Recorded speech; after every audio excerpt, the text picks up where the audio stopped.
Hi, I'm Matthew Dury, a clinical and research ICU fellow at the Alfred Hospital in Melbourne. For the last 6 months, I've been tracking evidence around COVID-19, and in this talk, I'll discuss the evidence for steroids in COVID-19 patients in intensive care as we understand it, and how we came to be at this position. For further evidence summaries, including an analysis of some of the key trials in COVID-19, as well as a summary of the evidence through the first 6 months of the COVID-19 pandemic to July, see intensiveblog.com. However, opinions presented in this and other reviews are my own. Before we start, a quick note about how the references are used in the talk. All articles are referred to using their digital object identifier, which is a unique code given to an article when it's published. You can use these DIIs to create a direct URL web link to the article itself by adding https://doi.org/ in front of the DII, and that will then take you directly to the articles. Now, when the world's attention first turned to COVID-19, steroids were one of the first treatments to be considered. However, evidence from previous coronavirus epidemics, such as SARS and MERS, as well as other respiratory viral pneumonias, including influenza, had suggested that steroids did not seem to be of benefit and may, in fact, have worsened outcomes in some cases. Despite this, early on, there was, in fact, some evidence that steroids may have been beneficial in patients with COVID-19. In this paper published in early March in JAMA Internal Medicine, one of the earliest cohorts of COVID-19 patients with ARDS was reported. This paper described 201 patients from China with COVID-19 ARDS, and it was noted that methylprednisolone, which had been used in approximately 30% of patients, was associated with a statistically significant mortality reduction. However, being a retrospective and observational study, this did not gain much traction. Separately, there'd also been another paper that had just been published called ARDS, in which 277 patients from several centres in Spain had been randomised over a period of several years to receive dexamethasone plus standard care versus standard care alone. These patients all had at least moderate to severe ARDS, and the study was terminated early because they were struggling to recruit adequate numbers. Despite this, when they analysed the results, they did find that dexamethasone was associated with reduced all-cause mortality, as well as reduced duration of ventilation and hospital stay without increase in adverse events. And the study did receive some attention, but at the time, COVID-19 was just beginning to sweep the world, and the world's attention turned to COVID-19, which was yet to be fully understood. And so steroids were largely overlooked in favour for other antiviral and immunotherapies, which were being investigated at the time. Now, this did not stop several large research groups from including steroids in their treatment protocols, and the World Health Organization established the REACT group, which stands for Rapid Evidence Appraisal for COVID-19 Therapies, and they anticipated the ability to be able to pull results from several of these large studies into a meta-analysis. So they prospectively planned back in April to perform a meta-analysis looking at steroids from these trials. And they identified at the time 7 trials which were underway, and subsequently an 8th trial was published. The recovery trial was the first major trial to publish results on dexamethasone and COVID-19. This was a trial based through the UK and through the NHS, and was able to randomise over 2,000 patients to receive dexamethasone 6 milligrams IV or oral for 10 days, who were hospitalised with COVID-19. And they were compared to 4,321 patients who received standard care alone. So they were randomised at a 1:2 ratio. Now, this trial included patients from all spectrums of disease, about a quarter of patients were not receiving any respiratory support at the time of randomization. 60% were receiving oxygen, and this could have included high flow oxygen, and 16%, or about 1,000 patients in total, were invasively ventilated. So it is the invasively ventilated cohort that we're particularly interested in, and these were the ones that were included in the WHO meta-analysis. But they found that overall, the use of dexamethasone was associated with reduced mortality, with an absolute risk reduction overall of 2.8%. But as you can see, the benefit from dexamethasone seemed to be dependent on the degree of respiratory support received. Patients who were receiving invasive ventilation had a much greater magnitude of difference compared to patients who were receiving oxygen alone. And interestingly, patients who were not on oxygen, the point estimate suggested that there may have been, if anything, some harm associated with dexamethasone, although the confidence interval was quite wide as that was a relatively smaller group.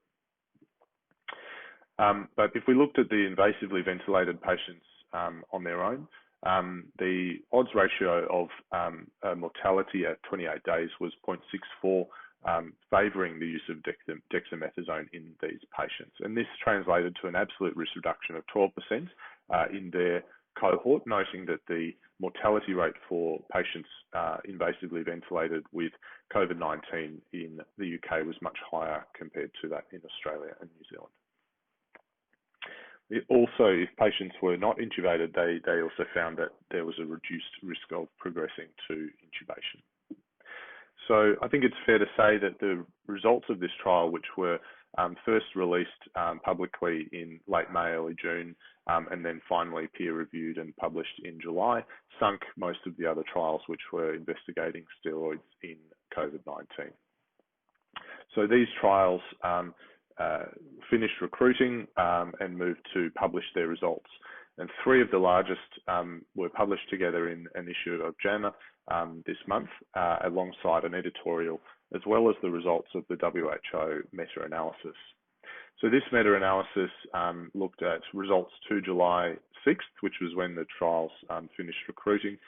It looked at corticosteroids and patients who were critically ill with COVID-19. So this generally implied an ICU level care. And the primary outcome was 28-day mortality. They included 7 trials in their main meta-analysis. 3 of them looked at dexamethasone, and in these trials, all of the patients were invasively ventilated. In the case of the recovery trial, they looked only at the invasively ventilated subgroup. 3 trials looked at hydrocortisone, and in 2 of these, patients had to be in intensive care, but not necessarily invasively ventilated. And in one trial, the COVID steroid trial, patients had to be receiving a high level of oxygen therapy, which they defined as greater than 6 litres, although not necessarily humidified high flow. And in one trial, they looked at methylprednisolone. These were ICU patients, and after the plan for the meta-analysis had been finalised, a further trial was published, which was called MET-COVID. And so in the supplement of this article, they do a reanalysis using the results of that small trial as well. In addition, they, as I mentioned, published detailed analyses of these 3 trials, so REMAP-CAP, CODEX, and CAPE-COVID, and I'll speak about each of these in turn. So REMAP-CAP is a multi-adaptive platform trial, so that means that patients could be randomized to receive one of several therapies, although they would only receive one therapy from each domain. So they could receive corticosteroids or standard care, they could receive antiviral therapy or standard care, and so on. In this steroid arm of the trial, 384 patients who were all in intensive care units with COVID-19 received one of 3 therapies. So they either received 7 days of hydrocortisone 50 milligrams QID, and that was commenced when they met recruitment criteria. They could receive hydrocortisone only if they developed shock, which was defined as requiring vasopressor support that was not for hypovolemia or offsetting sedation, or they could receive standard care alone. And the primary outcome was a composite of number of days alive and free from organ support. And organ support could include high flow nasal prong oxygen if the FiO2 was 40% or more. The patients were on average around 60 years, and about 71% of them were male, which is consistent with most of the other trials that I'll present, and also with the demographics of hospitalized COVID-19 in general. Notably, though, only 72% of patients in this trial were PCR positive, and 20% in fact had negative PCRs without any positive PCR result. So there's some question about this 30 or so percent of patients who may in fact not have had COVID-19, but despite that, the treating clinicians still had a high index of suspicion. And interestingly as well, for this trial, they've used a Bayesian method of statistical analysis, which allows for some consideration of prior evidence in determining what is statistically significant. So essentially, because there was no evidence around the use of steroids and COVID-19 at the time that the trial was designed, they make no prior assumptions. From their primary outcome, you can see that the patients, in fact, were in general fairly sick, with a median number of organ support-free days of 0 in all groups. Now, patients who had died were assigned a number of -1 organ support-free days. So this drags the median towards 0. If you look at only the survivors, however, you can see that the organ support-free days amongst survivors did differ between groups, with a number of organ support-free days of 11.5 if you received fixed-dose hydrocortisone, and reducing down towards 6 if patients did not receive hydrocortisone. So they calculate an odds ratio of 1.43 for increasing the proportion of ventilator and organ support-free days, with a 95% credible interval of 0.91 to 2.27. And in Bayesian style, this translates to a probability of superiority of hydrocortisone compared to no hydrocortisone of 93% for the fixed dose regime, and a probability of superiority of 80% with the shock-dependent hydrocortisone dosing regime compared to no hydrocortisone. Their secondary outcomes included hospital mortality. So this was in fact the outcome of interest for the meta-analysis, and they found that overall steroids were not associated with a significant reduction in hospital mortality, with a probability of superiority with the 7-day fixed dosing regime of only 54% compared to standard care. So essentially, no benefits that they'd found. And likewise, the probability of superiority for the shock-dosed regime was 62%. However, if they looked at a composite of progression to invasive support or death, they did find that 7-day steroid use was associated with a 99% probability of superiority compared to no steroids. And this was also superior to the shock-based treatment. So this in itself is interesting, suggesting that the role of steroids, at least in the way that this trial was run, may have presented progression to invasive support. As for why it didn't reduce hospital mortality remains unclear. However, pleasingly, the proportion of patients experiencing serious adverse events was low in all groups, and did not suggest a significant increase in harm with steroids. So REMAP-CAP, compared to some of the other trials that I'll present, has an advantage in that it's international and included ICUs from across the world in several continents. It was a fairly pragmatic trial. Standard care was not strictly defined, and this is similar to the recovery trial. They had a relatively rapid enrollment, considering that they were only enrolling ICU patients. However, the recovery trial was clearly able to recruit a much larger number of patients over a shorter period of time, and this may have reflected the fact that recovery was coordinated through the NHS. And the other advantage of this trial is that it does look at 2 different regimes, and there's some rationale for doing this with other trials showing benefit from steroids in some outcomes, for example, reducing the duration of vasopressor support for patients with shock. So that, I think, is the rationale for looking at shock only. However, there's limitations with this trial. There were baseline differences between the groups, and particularly 15% of patients in the no steroid arm crossed over to receive steroid, which potentially weakened the results. And as I mentioned, a large proportion of patients had negative PCR results only, and almost 30% had no positive PCR results, raising a question about how relevant this is to COVID-19 specifically. And then finally, some sites were only allowed ethically by their ethical approval process to randomise patients to intervention arms and not standard care. So this raises the possibility of some bias, with sites perhaps being overrepresented in the treatment arms compared to the standard care arm. So Codex is the second trial that I'll discuss that was published in JAMA. So in this trial, in several centres in Brazil, 299 patients with ARDS and COVID-19 were randomised to receive either dexamethasone 20 milligrams daily for 5 days, and then 10 milligrams daily for 5 days, or standard care. And this treatment regime is similar to the ARDS trial, which I mentioned at the start of this talk. They looked at patients who were a median age of around 60 to 63 years and had a male proportion of 60 to 65%, so similar to the other trials.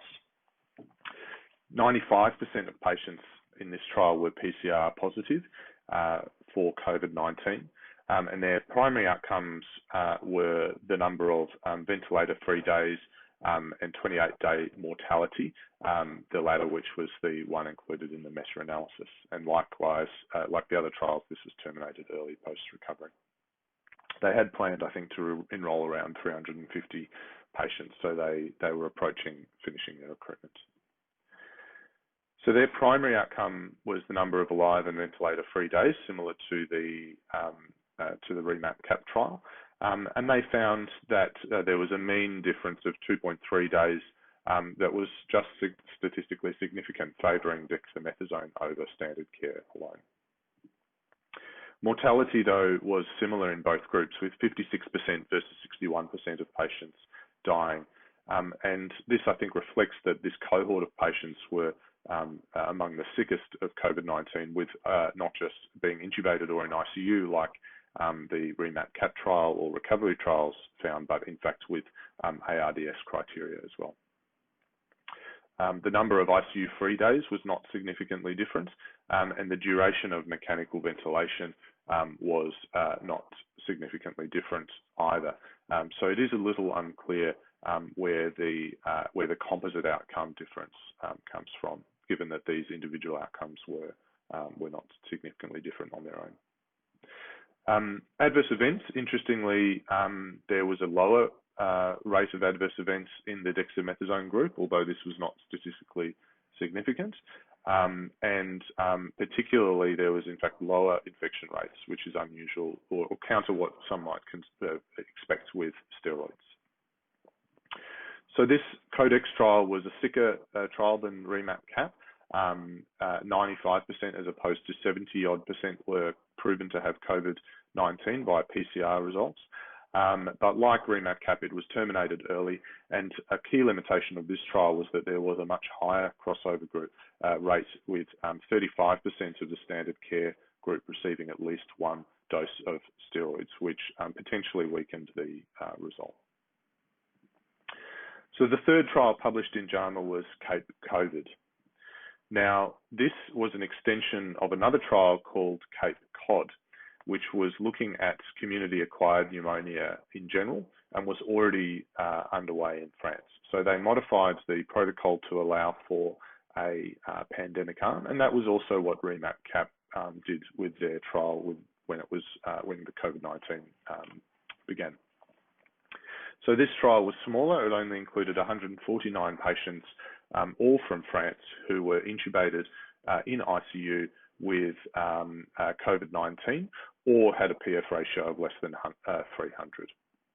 And rather than dexamethasone, they used hydrocortisone at a rate of 200 milligrams a day by infusion or placebo.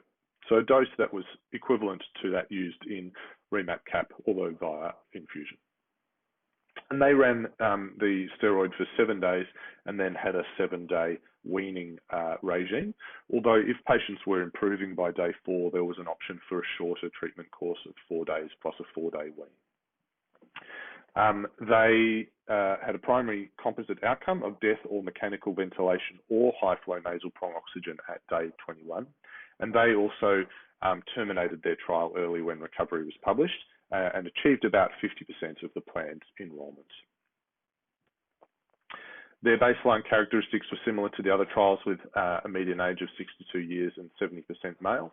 81% were invasively ventilated at the time of enrolment, so the other 20% would have had a PF ratio of less than 300 but not be invasively ventilated. And they had a high rate of PCR positive confirmed COVID-19 like the Codex trial. They had a median treatment duration of 11 versus 13 days. And as I mentioned, this was a placebo-controlled trial as opposed to the other trials, which were standard care alone. For their primary outcome, they were looking at a composite of number of ventilator-free days, but the mortality rate was the one that we were interested in for the meta-analysis, and they found that the rate of mortality was 14.7% versus 27.4%, with a mean difference of 12.7%, which just crossed the zero line and was therefore not statistically significant.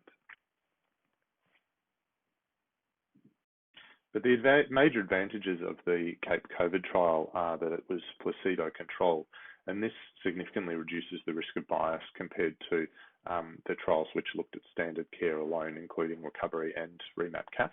And additionally, a high proportion of patients had PCR-proven COVID-19, which makes it particularly applicable to a COVID-19 context. However, a limiting factor of this trial was that there was a particularly high rate of concurrent therapies, including almost 2/3 of patients receiving hydroxychloroquine, which we now know may be associated with some harm. And as I mentioned, it had to be terminated early. And I suspect that if they were able to continue enrolment, they may well have shown a statistically significant result for mortality. So the fourth trial, which I'll mention briefly, was MET-COVID. So this was the one that was not planned to be included in the meta-analysis, but was published in August. And so the meta-analysis authors did a subsequent analysis, which is included in the supplement. This was a trial from a single center in Brazil, and they randomized 416 patients with who were hospitalized with COVID-19 to receive either methylprednisolone 5 milligrams per kilogram BD or placebo, which was saline. And they planned to treat for 5 days.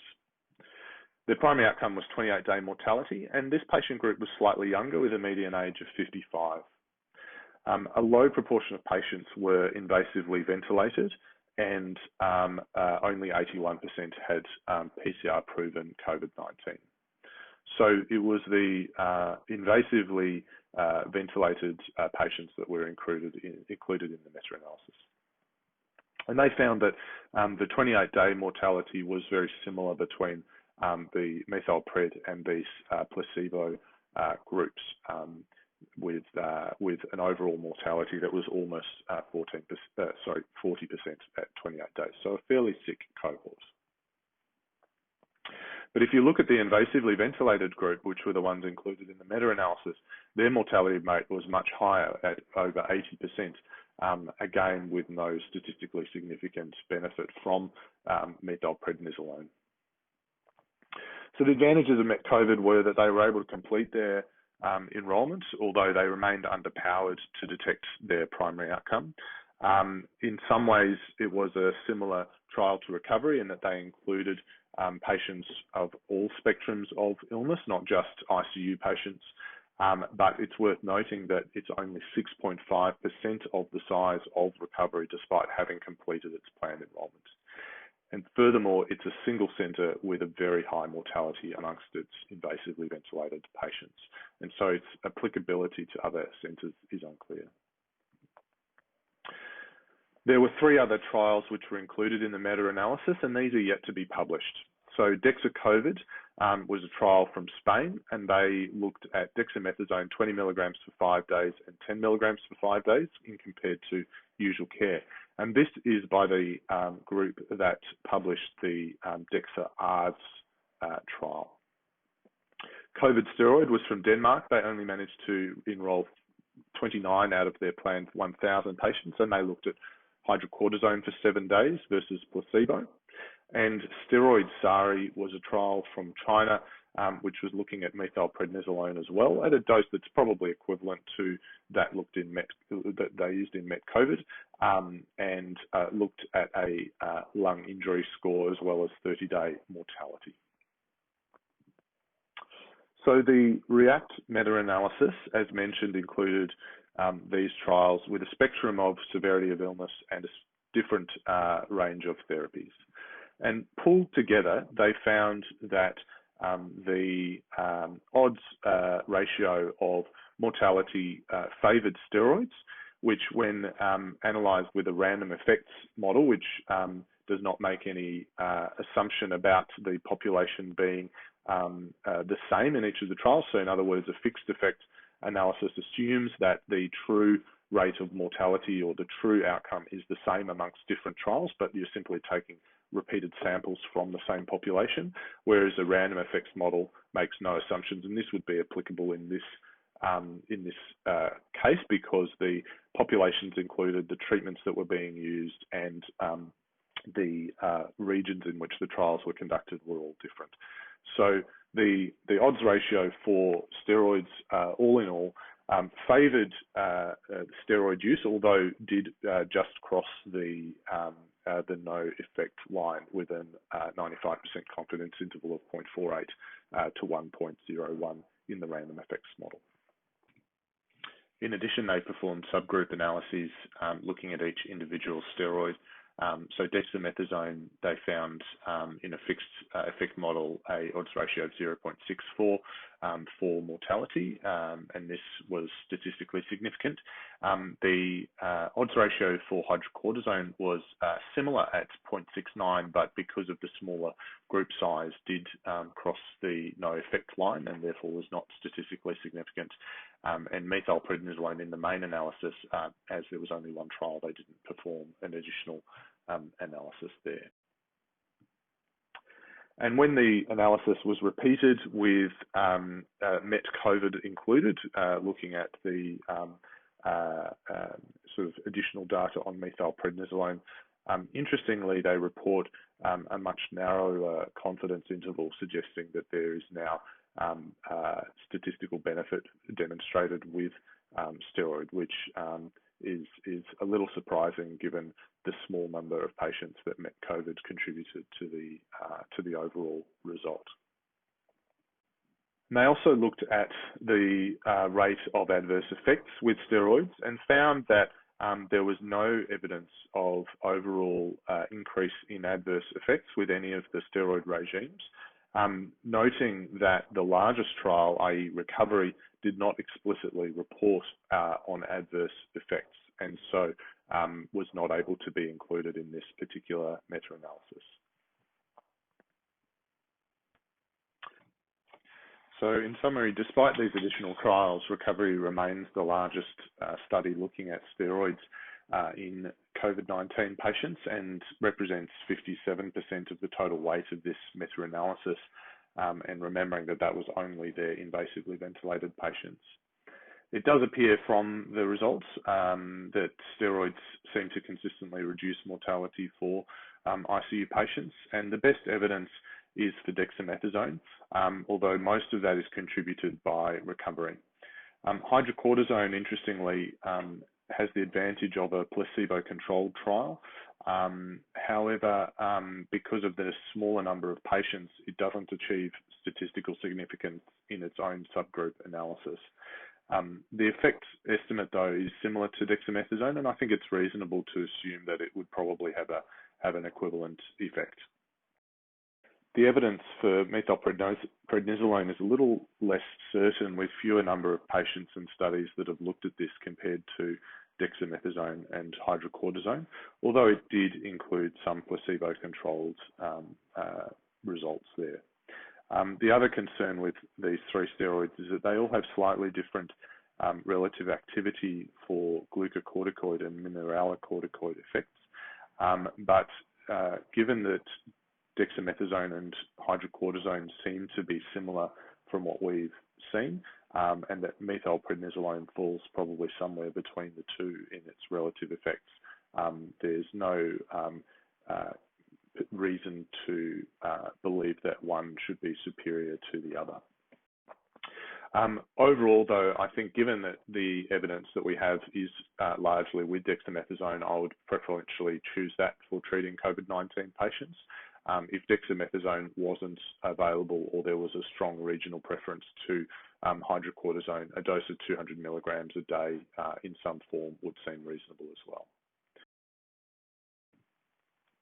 So from these studies, I think there is now a strong case for the use of steroids routinely in patients admitted to intensive care units with COVID-19. And I also expect this will spur a resurgence in interest in the use of steroids in other forms of ARDS and other forms of pneumonia. And it may be that this is the beginning of a renaissance of sorts for steroids in these patients. Thank you for watching.